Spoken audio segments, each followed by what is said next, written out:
Saya rasa Tuhan itu sungguh sangat tidak adil, Tuhan itu tidak baik, dan Tuhan itu suka mengambil kebahagiaan orang lain.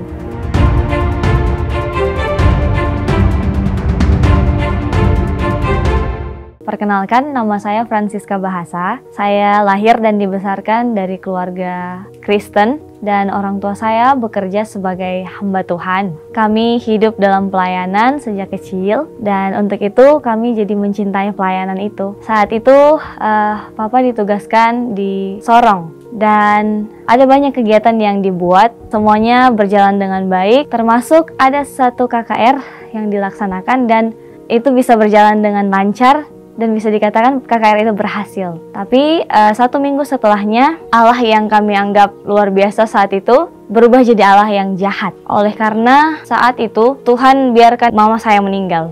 Dia meninggal oleh karena melahirkan. Hari itu dia masih sehat-sehat. Tapi ketika sekitar tengah malam jam 11, pecah ketubannya dan dibawa untuk melahirkan, kami berharap dia pulang dengan selamat, tapi yang datang adalah mama sudah jadi mayat dan yang selamat adalah adik kami. Kecewa, sangat kecewa, dan saya marah sama Tuhan. Saya rasa Tuhan itu sungguh sangat tidak adil, Tuhan itu tidak baik, dan Tuhan itu suka mengambil kebahagiaan orang lain. Papa saya juga sangat kecewa saat itu, ya meskipun Papa nggak pernah bilang sama kami kalau dia kecewa. Tapi suatu kali ketika di rumah, Papa berbicara dengan seorang temannya juga bahwa Papa mau berhenti jadi hamba Tuhan. Bahkan surat untuk pengunduran dirinya sudah dikirimkan ke kantor daerah. Dan saya yakin itu bukti bahwa Papa juga sangat kecewa dengan Tuhan. Dan untuk saya pribadi, selama 8 tahun saya membenci Tuhan. Selama 8 tahun itu, yang saya rasakan adalah ya, saya marah sama Tuhan, saya kecewa sama Tuhan, dan semua yang Tuhan buat itu saya rasanya tidak adil.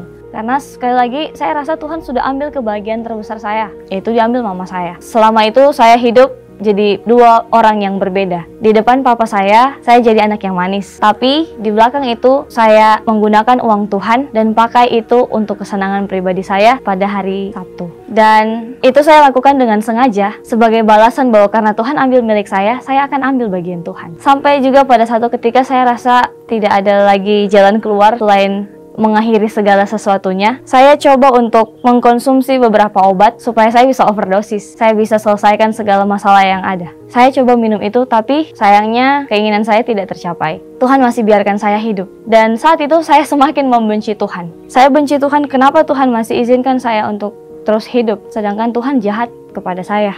Kemudian pada akhirnya seiring berjalannya waktu, Papa dipindahkan tempat tugasnya ke Wamena, lebih tepatnya di Sogokmo. Di sana ada juga yang sama-sama melayani dan kami diajak untuk pergi ke satu tempat yang namanya Husagama. Ketika tiba di Husagama, saya lihat bahwa ada banyak anak-anak yang ternyata mereka nggak tahu orang tuanya yang mana. Ada anak yang nggak tahu mamanya yang mana. Ada anak yang punya 2 orang tua tapi hidupnya bisa dikatakan sedikit lebih terlantar. Tapi ketika mereka datang untuk ibadah, mereka bisa sampaikan bahwa Tuhan itu baik dan mereka bersyukur untuk semua hal yang mereka rasakan. Dan itu menjadi teguran buat saya, menyadarkan saya bahwa masih punya orang tua. Tuhan sudah berikan seorang yang baik dalam keluarga kami juga untuk merawat kami setelah mama saya meninggal. Kemudian Tuhan masih berikan saya pendidikan yang layak. Saya masih dapatkan apa yang saya butuhkan. Tapi saya selama ini terlalu egois, saya tidak sadar itu dan saya marah sama Tuhan. Dan saat itu juga saya ketemu dengan seorang anak yang punya keterbatasan. Ketika ibadah, dia memberikan saya sebuah ayat